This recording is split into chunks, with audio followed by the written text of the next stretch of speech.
बनझाँक्रीको रात। कि तपाईले कहिले रातिको सुनसान जंगलमा डम्फु बजेको आवाज सुन्नुभएको छ?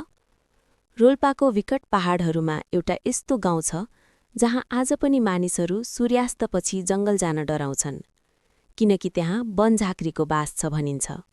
अर्जुन र त्यो सुनसान साँझ।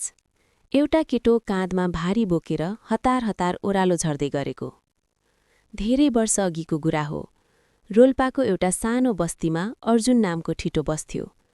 एक दिन ऊ अलि टाढाको जंगलमा घाँस दाउरा गर्न गएको थियो। काम गर्दा गर्दै अलि अबेर भयो। सूर्य पहाडको ओझेलमा परिसकेको थियो र जंगलमा अँध्यारोले आफ्नो साम्राज्य फैलाउँदै थियो। अर्जुन हतारिँदै घर फर्कदै थियो।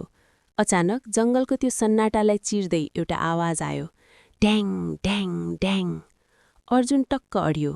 उसले सोच्यो, यो बेला जंगलको बीचमा कसले डम्फु बजाउँदैछ? उसलाई लाग्यो सायद कोही गाउँले दाउरा लिन आएको होला।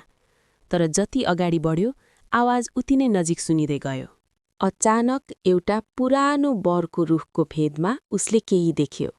एउटा होचो कदको आकृति जसको शरीर भरि सुनौलो राउँ थियो।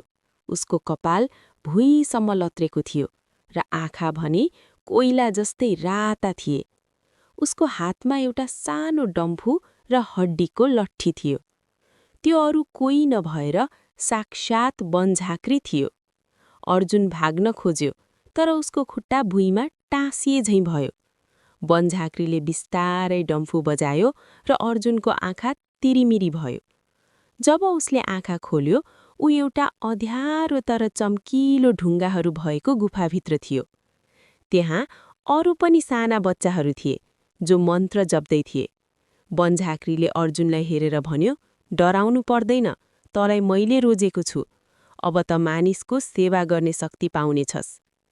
3 दिनसम्म अर्जुन त्यही गुफामा हरायो। भनिन्छ बनझाँक्रीले उसलाई जंगलका जडीबुटी र अदृश्य शक्तिहरूसँग खेल्ने विद्या सिकायो। तर एउटै शर्त थियो, यो कुरा